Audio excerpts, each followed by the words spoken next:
L'océan a caché bien des secrets, mais aucun aussi colossal que le mégalodon. Imagine un monde situé entre il y a 16 et 3,6 millions d'années, quand les mers du Miocène et du Pliocène étaient en pleine transition. Les courants se réorganisaient, les eaux de surface devenaient plus froides et plus productives, les forêts de kelp s'étendaient comme des usines à vie, et les plateformes côtières bouillonnaient de créatures. Les baleines à fanons étaient plus petites et plus diverses qu'aujourd'hui.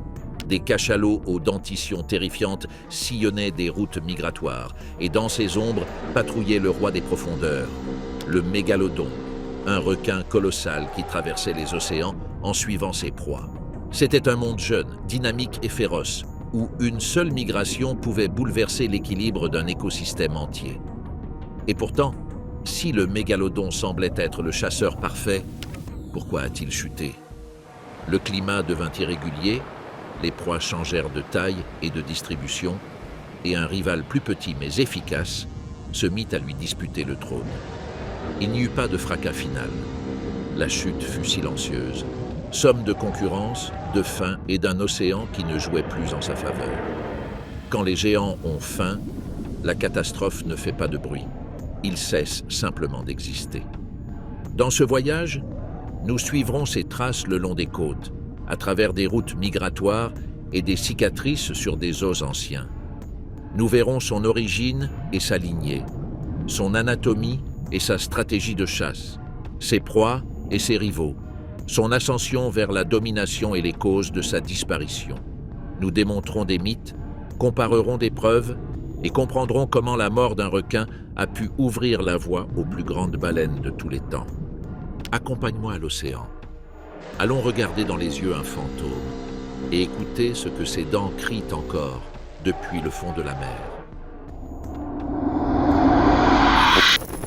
Plongeons en arrière, non pas d'un an ni d'un siècle, mais de millions d'années, jusqu'au Miocène moyen et tardif, avant d'avancer vers le Pliocène. Les horloges géologiques nous placent dans un intervalle d'environ 16 à 3,6 millions d'années. La planète est autre. Les continents se réajustent, les gradients thermiques s'accentuent, les pôles accumulent le froid, et la circulation thermohaline modifie les autoroutes de nutriments. Dans les mers tempérées, d'immenses forêts de kelp fixent les sédiments et multiplient la productivité des espèces. Les plateformes continentales deviennent des nurseries pour poissons, invertébrés et mammifères marins. Rorquals primitifs, baleines à fanons de taille moyenne, delphinidés robustes et cachalots prédateurs tissent une mosaïque trophique incomparable. C'est dans ce décor que prospère le mégalodon, superprédateur cosmopolite et transocéanique, capable de patrouiller les côtes comme le large, de franchir des lignes de courant et d'ajuster sa route au souffle migratoire de ses proies.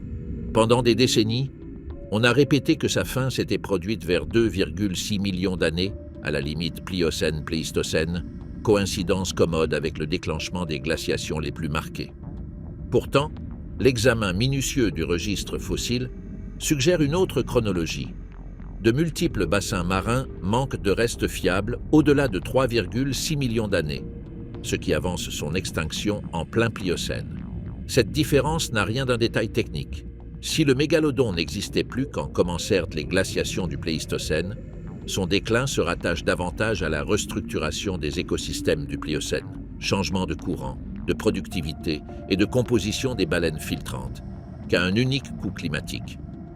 Ainsi, lorsque les grands neiges du Nord descendirent sur la Seine, l'acteur géant avait déjà quitté les planches, laissant seuls ses dents pour nous raconter l'histoire. Les requins sont des poissons cartilagineux et leur squelette, fait de cartilage, se fossilise mal. Leurs dents, en revanche, sont minéralisées et résistent au passage de millions d'années. Du mégalodon, il nous reste surtout des dents, une bibliothèque d'émail qu'il nous faut apprendre à lire. Grande, triangulaire, finement crénelée, la face interne légèrement convexe, l'externe plane ou un peu concave. La racine en large V, ce sont des couteaux évolutifs conçus pour trancher chair et graisse à l'échelle industrielle. Comme les requins renouvellent leur rangée dentaire toute leur vie, chaque individu produisait des dizaines de milliers de pièces. C'est pourquoi l'espèce est représentée dans des sédiments du monde entier. Grâce à cette abondance, la saga des mégadentés peut être reconstituée comme un escalier évolutif, depuis des formes d'Otodus au Paléogène précoce, en passant par des espèces intermédiaires avec des changements progressifs de taille et de crénelure, jusqu'à culminer chez Otodus mégalodon selon le consensus actuel. Pendant des années, on l'a placé aux côtés du grand requin blanc moderne, dans Carcharodon et la famille des Lamnidae, en raison de la ressemblance de leur couronne triangulaire. Aujourd'hui, on comprend qu'il s'agit de convergence évolutive, des lignées distinctes trouvant une solution fonctionnelle similaire face à des proies grandes et glissantes. La conclusion est cruciale pour toute reconstitution. Le requin blanc n'est pas son descendant direct. Ils partagent un ordre, pas une famille, ce qui nous empêche de cloner le blanc à l'échelle pour dessiner le mégalodon. Les dents parlent aussi de comportement. Des arcs dentaires presque complets montrent une hétérodontie bien marquée. Les pièces antérieures, plus hautes et symétriques, semblent destinées à des entailles initiales et profondes, les latérales, inclinées, à déchirer et à saisir. Le fin crénelage augmente l'efficacité pour fracturer les tissus fibreux et les couches de lard. De plus, dans certaines formations côtières, l'abondance de petites dents de mégalodon suggère des zones de nurserie, des eaux chaudes, peu profondes et productives, où des femelles mettaient bas de grands petits qui pouvaient croître avec un risque de prédation moindre. Un comportement que l'on observe aujourd'hui chez de nombreuses espèces vivipares de requins. Cette répétition de schémas au fil du temps indique que certaines stratégies, peu de petits, très grands à la naissance, refuge côtier au départ, dispersion des jeunes, sont des solutions stables pour des prédateurs de tout premier rang. Mais accompagnons l'escalier du temps d'un récit continu.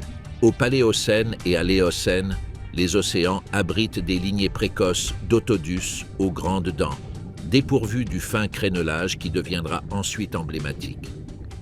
À mesure que l'Éocène avance vers l'Oligocène, les bords des dents montrent des denticules naissants. La taille augmente, les racines changent de proportion, et l'arcade complète commence à ressembler à celle d'un trancheur de macropois. Au Miocène précoce et moyen, la lignée s'étend.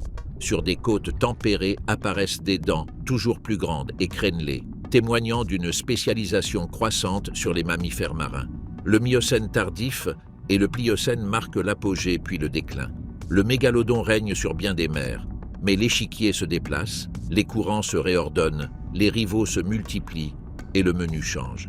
Aux environs de 3,6 millions d'années, les pages du registre cessent de montrer sa signature. L'escalier ne fait pas de bond miraculeux. Il montre une tendance soutenue, une expérience évolutive qui a atteint son zénith et s'est achevée quand la scène ne l'a plus porté. Mais quelle était réellement son apparence? La question inévitable, c'est la taille. Les premières estimations extrapolaient la longueur totale à partir de la hauteur d'une seule dent antérieure, en utilisant les proportions du grand requin blanc. Avec le temps, l'approche s'est affinée. Aujourd'hui, on préfère additionner les largeurs de couronne dentaire de dentition presque complète pour éviter les biais positionnels, comparés avec des ensembles de lamniformes actuels, et lorsque la chance du registre le permet, utiliser des colonnes vertébrales au centra calcifié pour ajouter des repères ontogénétiques. Le consensus conservateur attribue des longueurs adultes au-delà de 15 mètres, avec des maxima plausibles autour de 18 à 20 mètres chez des individus exceptionnels. Certains modèles proposant un corps un peu plus svelte rehaussent le plafond raisonnable jusqu'à environ 24 mètres pour des cas extrêmes. Tous les mégalodons n'étaient pas des colosses records. Comme chez les baleines modernes, la majorité se regroupait dans des plages intermédiaires avec peu de géants. Le poids n'est pas moins fuyant. Tout dépend du modèle corporel adopté. Les extrapolations de type grand requin blanc robuste produisent des dizaines de tonnes. Si le corps était plus allongé, la masse baisse pour une même longueur, mais l'on parle toujours d'un animal à l'échelle d'une petite baleine. L'important n'est pas de clouer un chiffre, mais l'ordre de grandeur. Une gueule démesurée, une musculature puissante et des réserves pour soutenir de longues migrations et des embuscades fulgurantes. Quant à la morsure, les grands lamniformes actuels dépassent 18 000 newtons. Extrapoler cette force n'est pas linéaire, mais les modèles convergent vers l'idée que le mégalodon générait des pressions bien supérieures et, Plus décisif encore, les appliquait avec un bord crénelé optimal pour ouvrir des tranchées profondes dans la chair et la graisse et sectionner des structures clés. Sa tactique, inférée par analogie et par les marques sur les fossiles, aurait combiné une ascension par-dessous, un impact initial qui déstabilise ou fracture, puis une ou deux morsures tranchant du tissu vital ou neutralisant la locomotion de la proie. À l'intérieur, le moteur était thermique. Comme d'autres grands lamniformes, il maintenait des régions du corps, muscles rouges, viscères, encéphale, plus chaudes que l'eau grâce à des échangeurs de chaleur, tandis que sa grande taille favorisait la gigantothermie. Ce duo améliore l'endurance et l'efficacité à vitesse de croisière, permet des pointes brèves et favorise la tolérance à des températures variables, le passeport d'un migrant océanique. Quant à son apparence, nous n'avons ni peau ni pigments, mais la logique du camouflage vertical suggère une contre-coloration, dos sombre, ventre clair. Les nageoires pectorales et dorsales devaient être grandes, stabilisatrices, aux formes falciformes, adaptées aux grands virages et à la portance à vitesse. La queue, hétérocerque, fonctionnait comme un gouvernail de puissance pour des ascensions soudaines. L'essentiel est de ne pas confondre sa silhouette avec celle du grand requin blanc. La famille différente et une écologie à une autre échelle autorisent un mégalodon plus longiligne que ne le laissent penser les vieilles maquettes. C'est ainsi qu'il terrifia son monde. La mer du Miocène et du Pliocène était un puzzle d'upwelling, de plateformes fertiles, de couloirs migratoires et de forêts de kelp qui transformaient la lumière et le mouvement de l'eau en symphonie de productivité. Dans cet entrelac, les petites et moyennes baleines à fanons, les delphinidés et les cachalots prédateurs constituaient des pièces maîtresses du menu du mégalodon. Les mammifères marins offrent quelque chose que les poissons fournissent rarement à ce point: de la graisse concentrée, un lard dense, le carburant parfait pour un prédateur à forte dépense énergétique. Le mégalodon attaquait aussi de grandes tortues, des pinnipèdes, des raies et même d'autres requins, et profitait des charognes quand le hasard les offrait. Un cétacé mort est une manne énergétique trop grande pour être ignorée.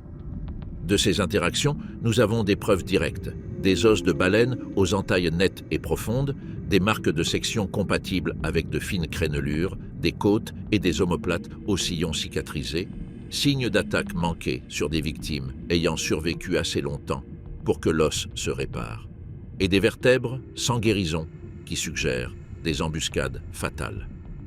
Sur des côtes tropicales et tempérées, des dépôts riches en petites dents de mégalodons à côté de poissons côtiers indiquent des nurseries, eaux peu profondes et chaudes, avec des proies faciles, où des femelles mettaient en bas des jeunes déjà grands, de l'ordre de 2 à 3 mètres, minimisant ainsi le risque.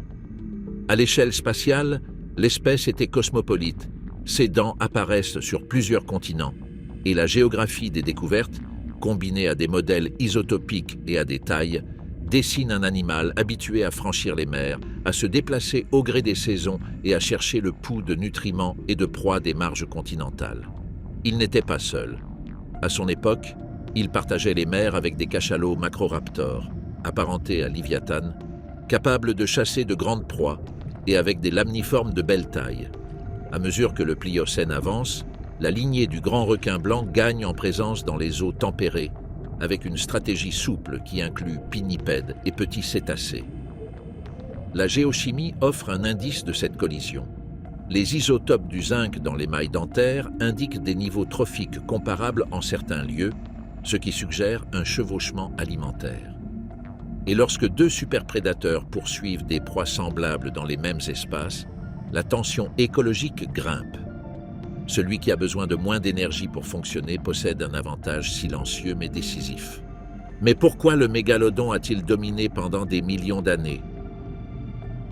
La puissance du mégalodon tenait à ce que sa bouche et sa dentition lui permettaient de fragmenter d'énormes proies très vite, réduisant le temps de manipulation et avec lui, le risque de perdre son repas au profit de charognards opportunistes.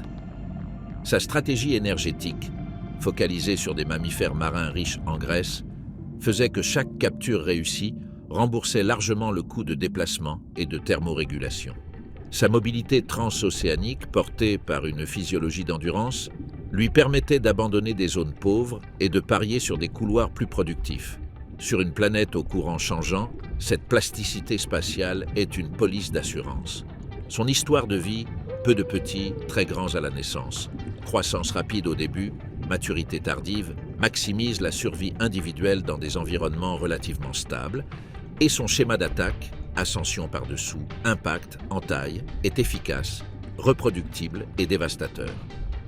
En outre, l'existence de nurseries suggère des comportements spatiaux structurés, zones de mise bas, routes entre celles-ci et les zones d'alimentation, et un usage du paysage marin qui rappelle les lamniformes pélagiques actuels.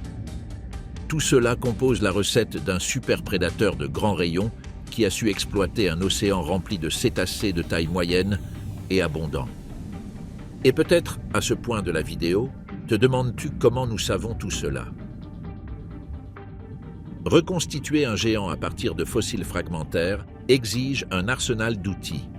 La morphométrie dentaire compare largeur, hauteur, angle et crénelure de milliers de dents pour en déduire les positions sur l'arcade et les relier à des estimations de taille corporelle basées sur des schémas observés chez des requins actuels.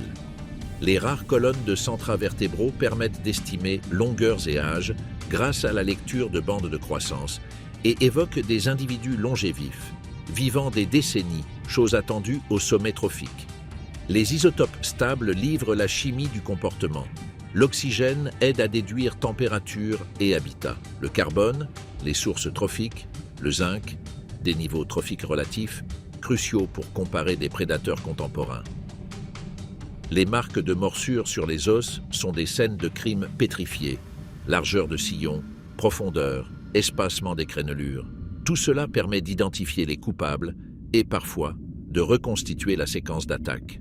Les modèles biomécaniques simulent force de morsure et contraintes mandibulaires à partir de comparaisons allométriques avec des lamniformes vivants, afin de cerner ce que le mégalodon pouvait trancher et avec quelle efficacité.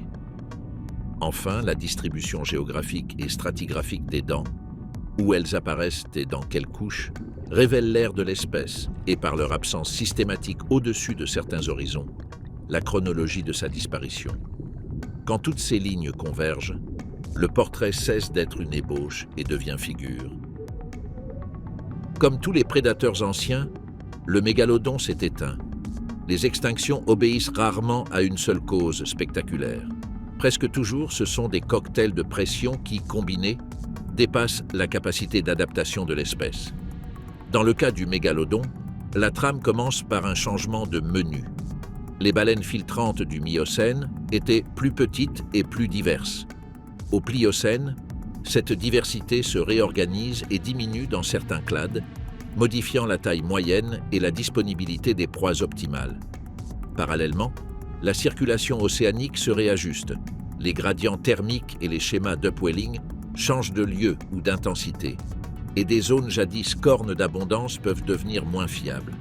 Tout cela oblige à parcourir plus de kilomètres par proie, et ce coût supplémentaire mord le budget énergétique d'un corps gigantesque. Dans le même temps, des compétiteurs plus petits et plus efficaces, comme la lignée du grand requin blanc, s'étendent dans les eaux tempérées, avec des régimes souples et des besoins moindres. Certains odontocètes prédateurs occupent des niches robustes. Les indices de chevauchement trophique suggèrent que, dans certains contextes, mégalodons et blancs entraient en compétition directe. D'un point de vue démographique, l'histoire de vie du mégalodon, peu de petits, maturité tardive, devient un talon d'Achille. Il suffit de quelques mauvaises saisons, avec proies rares et forte concurrence, pour que la reproduction effective passe sous le seuil de remplacement. Inutile d'imaginer une mortalité massive.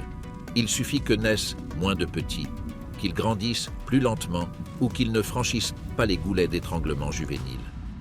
Ainsi, silencieusement, la population se contracte. Quand l'horloge géologique marque le Pliocène d'il y a 3,6 millions d'années, on ne voit déjà plus ce géant dans plusieurs bassins. L'océan a poursuivi sa route, mais avec une autre distribution des rôles. Pourtant, le mégalodon a été la star de bien des légendes. D'abord, non, le mégalodon n'est pas toujours vivant, caché dans des fosses abyssales. Un prédateur de plusieurs dizaines de tonnes laisserait une trace indubitable.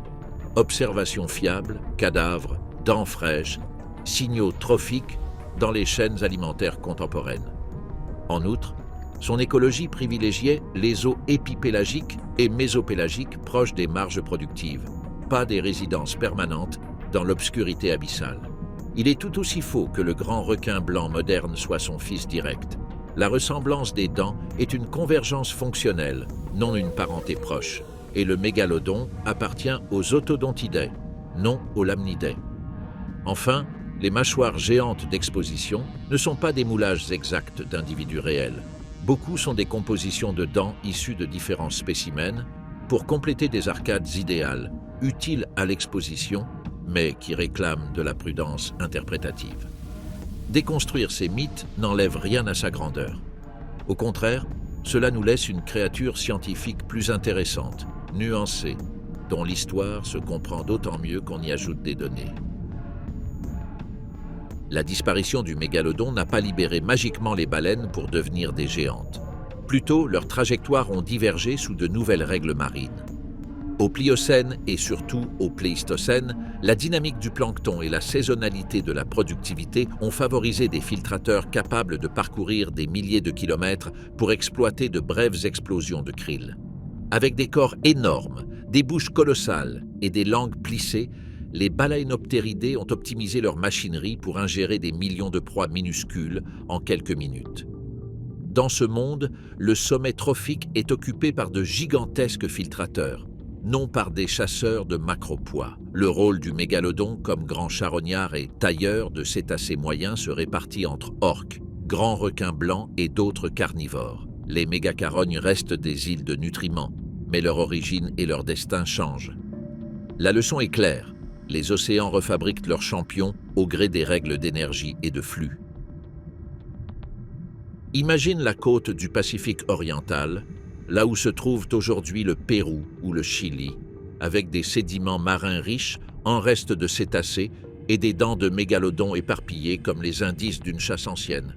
Des côtes aux entailles, trahissant une tentative d'ouvrir la cage thoracique, des vertèbres aux sillons sans cicatrisation racontant des embuscades fatales, des phalanges mordues suggérant un effort pour immobiliser la nageoire caudale. Traverse mentalement l'Atlantique occidental vers des mines fossilifères en Caroline du Nord ou en Floride, où des couches entières contiennent des dents de taille et d'usure diverses, certaines coïncidant avec des dents d'ancêtres du Grand Blanc, témoins de relais faunistiques au long du Pliocène. Dans les Caraïbes, la formation de Gatun au Panama montre un alphabet de dents juvéniles, poissons côtiers et raies, comme si la côte avait été une nurserie saisonnière. Et en Europe, de la Belgique à Malte et l'Espagne, des trouvailles dispersées confirment l'envergure cosmopolite du prédateur. Ces scènes ne sont pas des cartes postales isolées. Ensemble, elles composent une biographie écologique. Le mégalodon chassait, migriait, se reproduisait et entrait en compétition à l'échelle océanique. Pour mieux saisir la singularité du mégalodon, il convient de le comparer au souverain moderne de la mer. Le grand requin blanc, avec ses 5 à 6 mètres chez les grands spécimens, partage des tactiques d'embuscade verticale et une endothermie régionale, mais il n'a ni l'échelle, ni donc le budget énergétique de son lointain prédécesseur. Sa flexibilité alimentaire lui permet de mieux encaisser des creux de productivité. L'orque, avec une intelligence sociale et une chasse coopérative, joue une autre partition. Elle poursuit, coordonne et enseigne. Et sa plasticité culturelle lui ouvre des niches qu'un chasseur solitaire n'exploite pas. Le cachalot, le plus grand carnivore actuel, plonge vers les profondeurs à la recherche de céphalopodes géants. Son mode de vie n'est pas le reflet du mégalodon, mais une autre solution pour soutenir des corps géants dans un océan moderne. Ensemble, ces comparaisons montrent qu'il n'existe pas aujourd'hui d'analogue parfait du mégalodon. Sa combinaison de taille, de diète orientée vers de grandes proies et de stratégie solitaire est, pour l'heure, irrépétable. L'aube se lève sur une plateforme tempérée. L'eau porte des forêts de kelp qui ondulent avec la houle. Plus au large, la ligne d'Upwelling trace une frontière de nuances. À 60 mètres de profondeur, là où la lumière verdit et où les ombres s'allongent, Une silhouette passe presque sans onduler. C'est le mégalodon. Son sang, plus chaud que l'eau qui l'entoure, nourrit des muscles rouges qui travaillent sans hâte. Son odorat lie des traces invisibles de lipides et d'hémoglobine. Ses ampoules de Lorenzini perçoivent l'électricité minuscule de muscles qui nagent au loin. Deux jeunes rorquals, séparés par hasard ou par curiosité, restent légèrement en arrière du groupe. Le requin décrit un large arc au-dessous d'eux, comme s'il dessinait un sourire dans l'eau, puis accélère. Le premier contact n'est pas forcément une morsure, c'est un impact contrôlé, la délivrance de l'inertie d'un corps de dizaines de tonnes selon l'angle juste. La proie vibre, sa forme se défait, alors vient le coup de couteau. Les crénelures mordent le flanc, le lard s'ouvre, le sang trace un sillage dense. Le prédateur s'éloigne un instant, évite le coup de queue désespéré, laisse le temps à la physiologie d'agir. Il revient, tranche à nouveau, cette fois près de la nageoire caudale pour ôter de la poussée. Le rorqual cède. Pendant des heures, le mégalodon mangera par passe, choisissant ce qui est le plus énergétique. Les restes qui tombent nourriront poissons, crabes, vers, transformant une mort en fête de vie sur le fond. Au soir, quand le vent ridera la surface et que les opportunistes s'approcheront, le requin repartira vers le large, épargnant son énergie en zigzagant entre des couches de température différentes, suivant des signaux chimiques qui, pour nous, sont pure poésie. Ainsi passent ces jours, longues traversées, fenêtres d'abondance, banquets rapides, retraite prudente. Ainsi fonctionne le budget d'un géant. Dans une mer qui ne cesse jamais de bouger, le mégalodon fut, pendant des millions d'années, la plus haute vague. Il a tranché la chair et le silence, laissé des cicatrices dans les os et les sédiments, réparti l'énergie des méga-carognes jusqu'aux vers et aux poissons du fond, et sculpté des comportements chez des proies qui ont appris à migrer, à se regrouper, à fuir par des routes de lumière. Quand l'océan a changé de tempo, son ombre colossale s'est éteinte et le trône est passé à d'autres stratégies. Mais ces dents, que l'on ramasse aujourd'hui sur des plages du monde entier, restent des pages d'un livre écrit en émail. Apprendre à les lire, c'est comprendre que la grandeur évolutive n'est pas un titre à vie, c'est un contrat révisable avec l'environnement. Le sien a été résilié il y a 3,6 millions d'années. Le nôtre, pour l'instant, nous demande d'écouter. Et si tu reviens avec moi sur ce bord de plateforme du Pliocène et que tu regardes vers la pénombre, tu pourras peut-être encore l'apercevoir venir. Il ne rugit pas, il ne fait pas d'écume, il tranche, puis il disparaît. L'histoire s'achève, mais l'écho de sa morsure vibre encore dans la mémoire de la Terre.